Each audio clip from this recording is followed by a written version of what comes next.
Welcome to the Del Walmsley Radio Show. Listen and grow as Del questions the status quo, encourages you to think differently, and empowers you to make a better life. Get ready as Del challenges core beliefs, seeks the truth, and reveals the roadmap to the lifestyle you really want. And now your host, multi-millionaire, national award-winning investor, CEO and founder of Lifestyles Unlimited, Del Walmsley. Welcome to the Del Walmsley Radio Show, where the hype ends and the help begins. I'm your host, Del Walmsley, and as always, we're working on your financial freedom. Today, my friends, we want to talk about the information and the questions coming out of the mailbag. The first one I have here for us is, Del, I have some cash. Should I buy properties now with higher interest rates, or should I wait for a possible housing crash? Well, my friends, there's a couple things wrong with this, right? The first one is very, very hard to understand. So I'm going to take a big, wide swipe at it.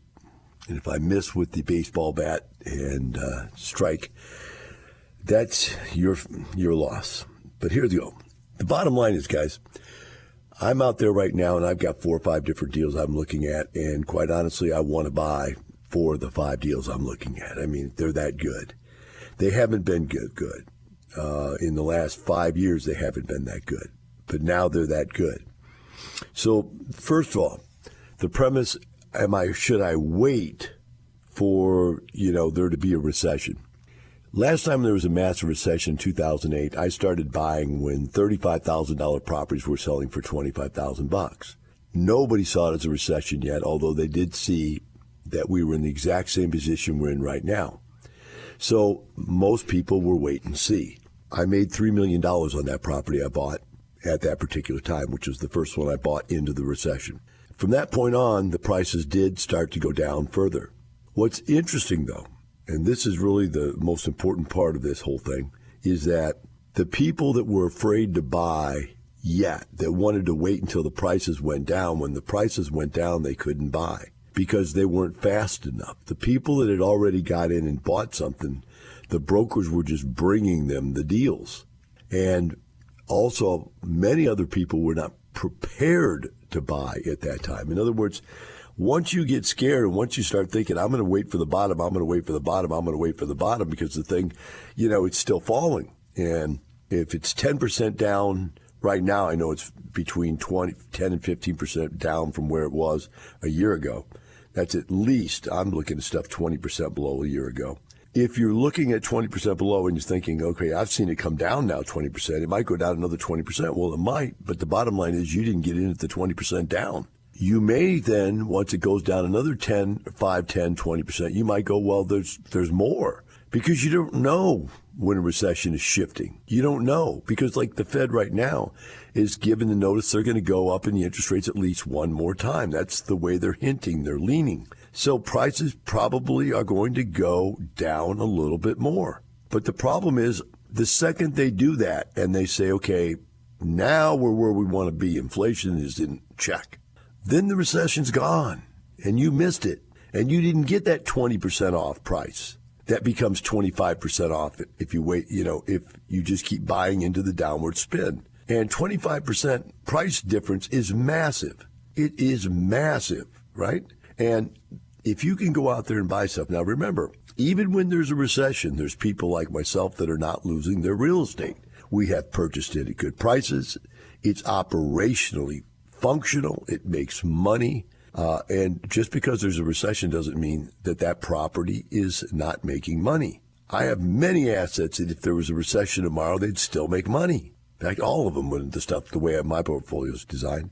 But that means I'm not going to sell. So there's going to be people that aren't going to sell. So what you're really looking for is not a recession. You're looking for situations like we have right now, for example, where people are in trouble and they need to sell at a price below what they purchased. I looked at a deal the other day where they paid $23 million for the property and they just sold it for $20 million. Now, I didn't buy that particular property at $20 million because I thought it was worth $18 at the time. And even though somebody else thought it was worth 20 and they got 20 million. The people that bought it for 23 lost $3 million. There's another guy out there right now, and I keep bringing this guy up because he's screaming all over the internet that he is God's gift to property management. Well, the guy's good. I know him. And he is good at what he does. But he stopped doing it. He took his eye off the ball because he fell in love with a guy named Grant Cardone. And Grant Cardone told him to stop being good at operating your business and start being good at syndicating more businesses and develop more business. So what did he do? He went out and gave away his property management company to a also ran company that runs Grant Cardone's. When this guy was good and winning awards for property management, he took his eye off the ball and went and started buying at very high prices. And he bought right into the highest prices possible, and he had adjustable rate mortgages. And now he's got a $50 million asset that's in foreclosure. He's got about $30 million in debt on it. He's going to lose $20 million of his partner's money. Can you imagine that?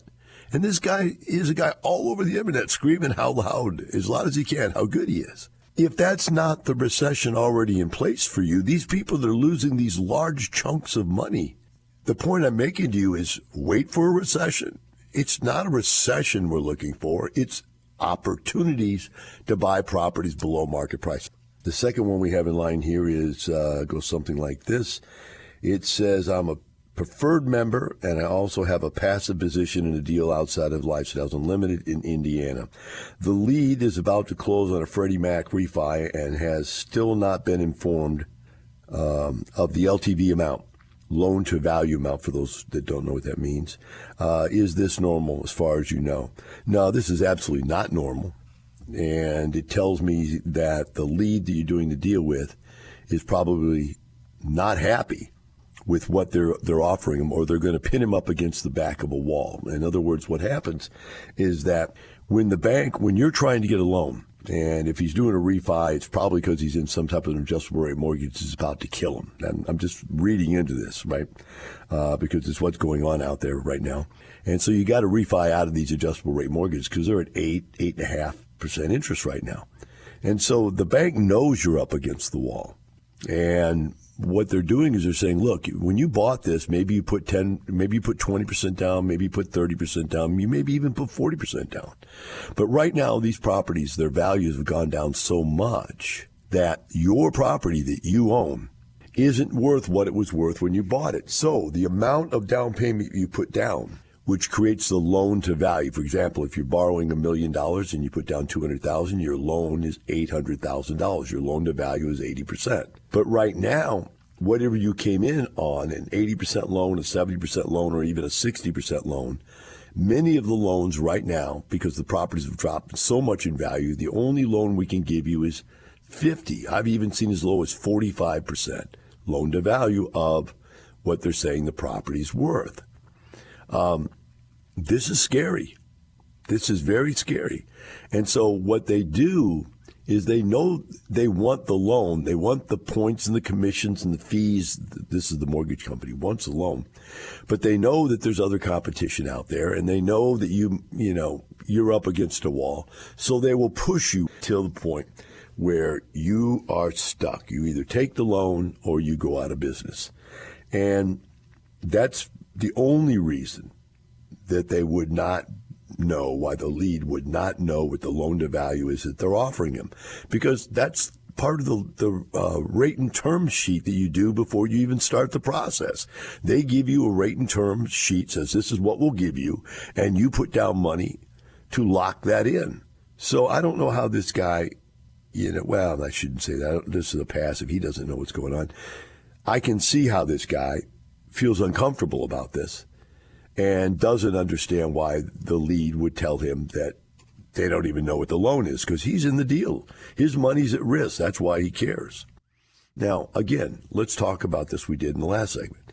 When you do deals inside of Lifestyles Unlimited, what happens is that the people that do them here as one of our members have all agreed that we should all adhere to a set of practices we call the white paper, which are much safer. Does that in itself mean the deals are totally safe? No.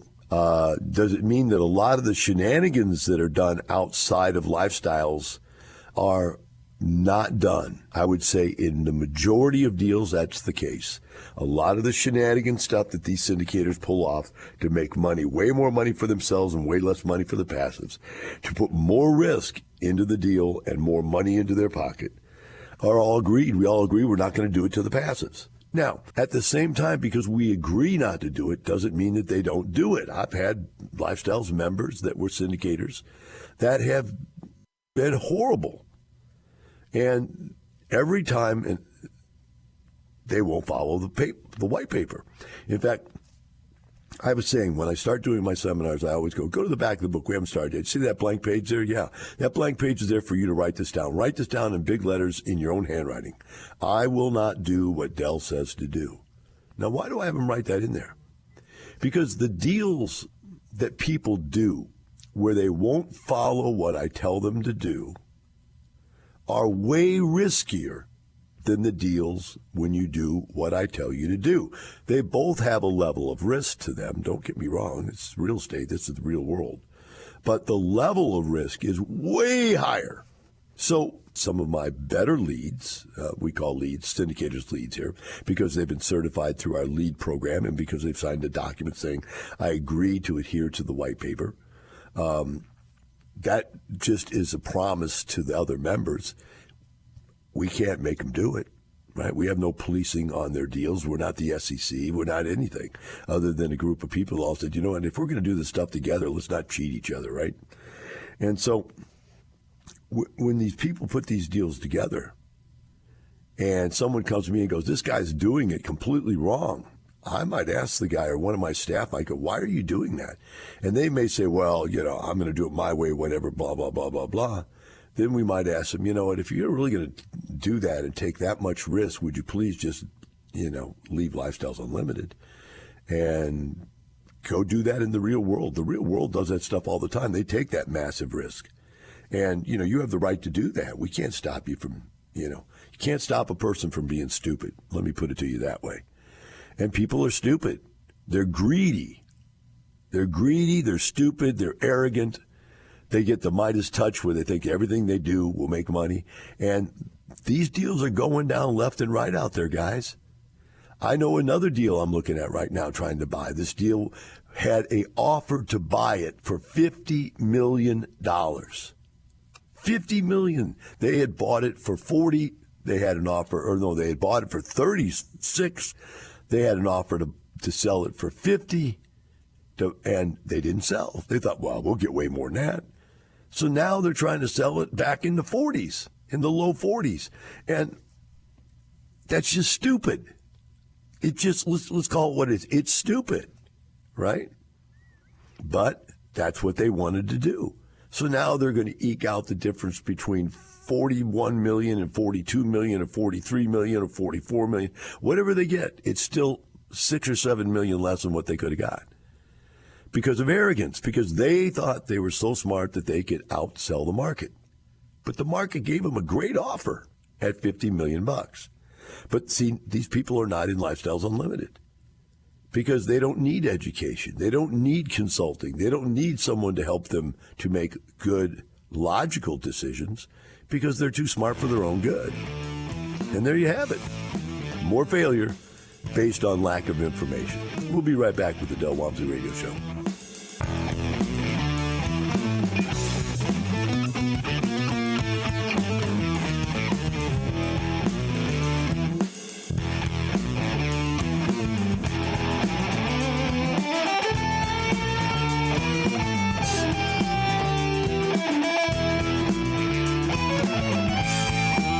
Teaching you with a roadmap to creating the lifestyle you really want. Keep listening. The Del Walmsley Radio Show returns in moments. We went from 100% live to 100% virtual. And the funny thing is that nobody wants to go back to work now that they work from home, right? So now my members are like, well, Del, we want to keep those virtual things open because now I know all the people in Miami and I know all the people in Chicago. I know all the people now know each other from all over the country because of these virtual events. The free workshop, How to Retire in 5 Years or Less, is online. Go to lifestylesunlimitedworkshop.com. You're hearing the Del Walmsley Radio Show. Want more life-changing knowledge? Access our podcast and listen on demand at lifestylesunlimited.com under the radio tab. Now your host, Del Walmsley. Welcome back to Del Walmsley Radio. Today, we're doing the mailbag, and what I want to get across to you here, as we came out of the next segment or the last segment, is that the concept of when things occur out there in the real world that change the playing field, they change the rules. If someone is playing blindly in that field and they don't see that the rules are being changed, or even worse, they see it and they just don't care, they just neglect it, that's when they get hurt. So there's no feeling sorry for these people unless you're one of them, and then you're going to feel sorry for yourself, there's no doubt. But this is not like somebody's putting a gun to your head and say, get into this real estate deal. You're getting into a real estate deal where the price is so high that they have to use adjustable rate interest loans to make it work, with interest-only loans to make it work, and then putting the two together, an interest-only adjustable rate mortgage to get it to work. You can't put 20% down because the prices were so high. You had to put 30 or 40% down. And anybody that has any brain at all can see this. I always liken to the situation of someone putting a gun to my head and threatening me, hey, if you don't do what I say, I'm going to blow your brains out.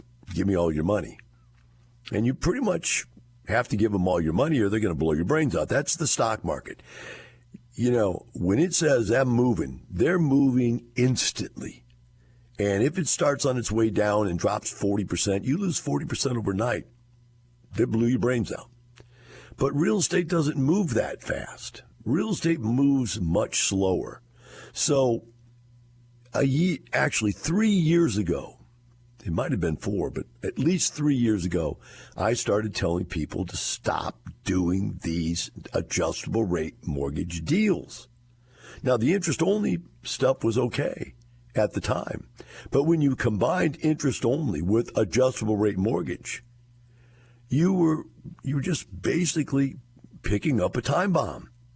It was just a matter of when it was going to blow up. Now, their thought was, well, for the last 10 years, interest rates have stayed low. So there's really very little risk. If you look historically, there's very little risk. And my point was, historically is exactly why there's lots of risk. Because when I was buying apartment complexes that were 80s construction that were selling for $35,000 a door, I started buying them for $25,000 and then $19,000 and then $14,000, and then eventually the lowest one I bought was $8,000 a door. And then they popped right back up after I bought them to $60,000 a door. And I made mega millions of dollars in this period. But then they went up to 70, then they went up to 80 a door, then 90,000 a door, then 100,000 a door. Now you're looking at some of this stuff was selling 140,000 a door. I bought a Class A apartment complex, I think it was 5 years ago, and it was, $125,000 a door, something like that. And now it's worth $175,000 a door. And what I'm saying is that, but it was, some people were selling that era for $200,000 a door, $225,000 a door. Well, really more like $200,000 a door. That was a little bit of a stretch.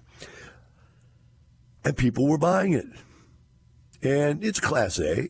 So to say $200,000 a door, you could say, well, Class A's are selling for $200,000 a door and above. I've seen Class A's. I actually looked at one during the peak, is up around $300,000 a door. So you could conceive that that's where the market has gone.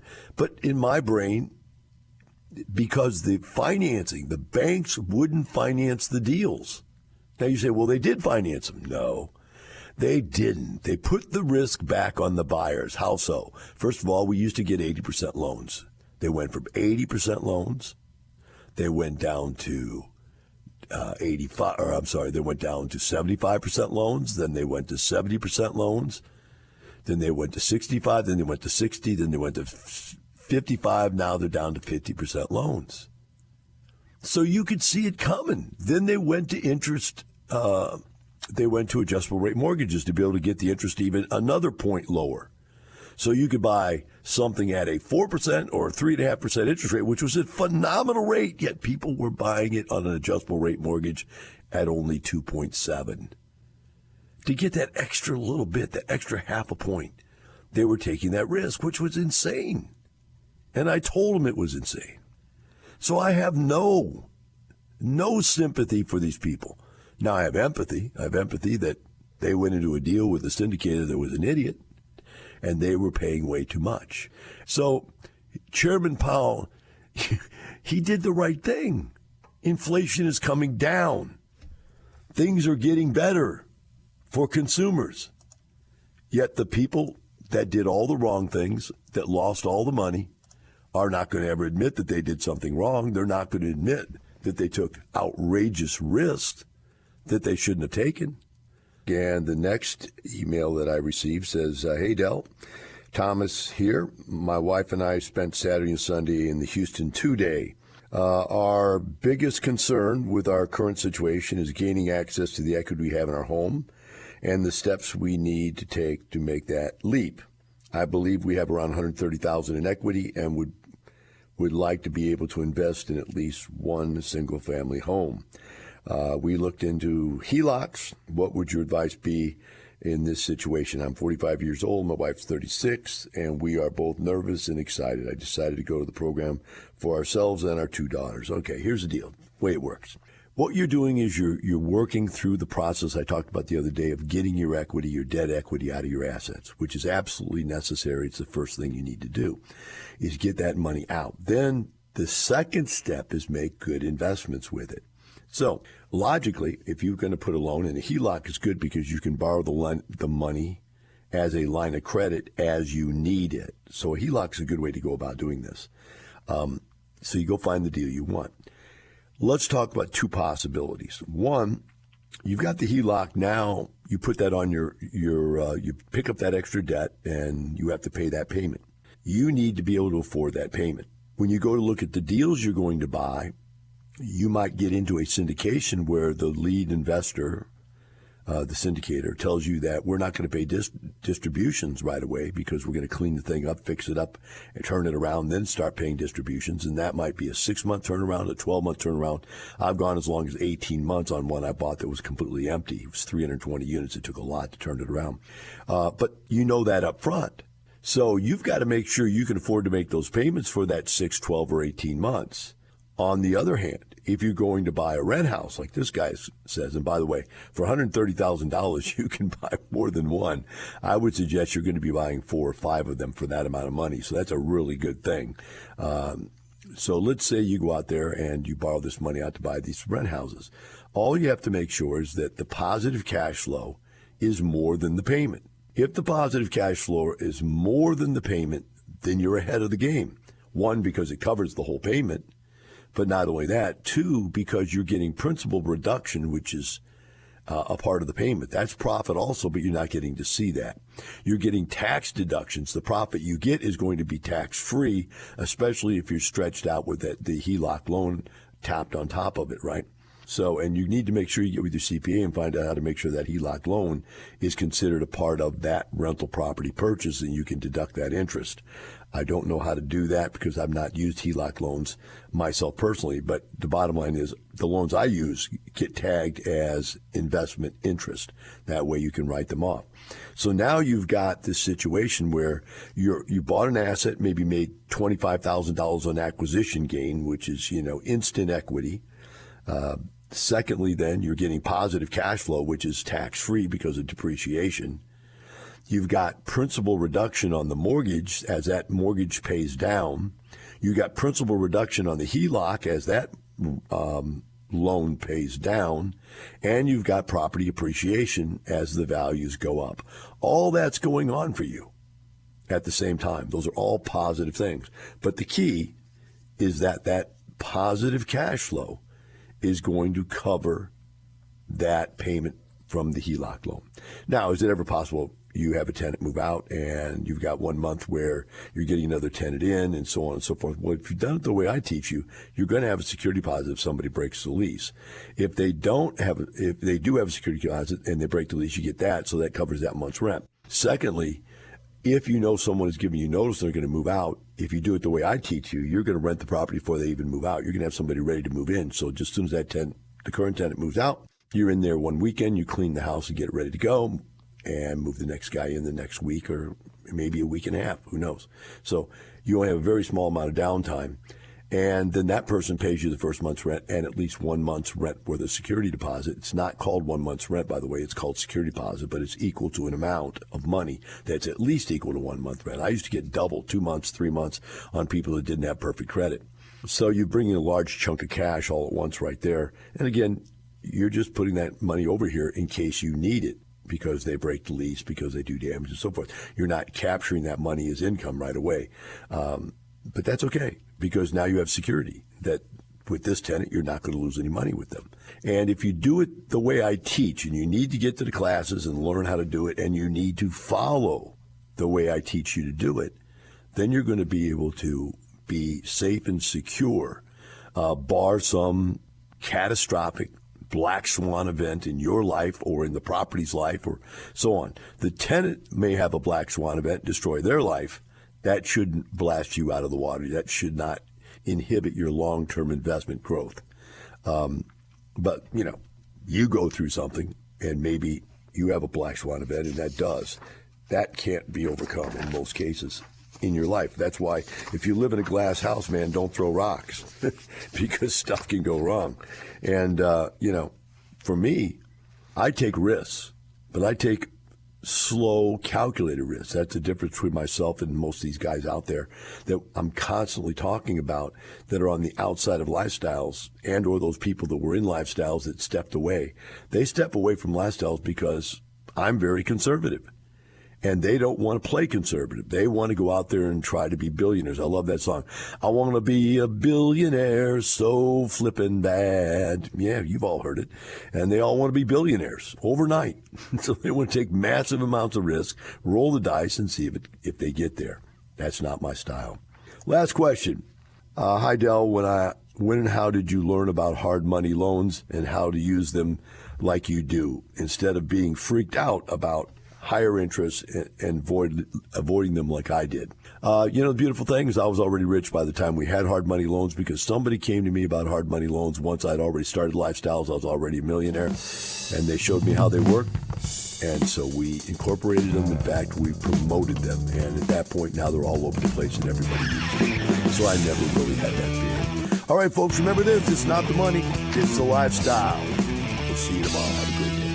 The information and opinions you hear on the Del Walmsley radio show are those of the host, Del Walmsley, his guests, and his callers. The Del Walmsley show is for entertainment purposes only. Please consult a professional regarding your personal investment needs. Nothing presented on the Del Walmsley show constitutes an endorsement, recommendation, offer, or solicitation to buy or sell any product or security.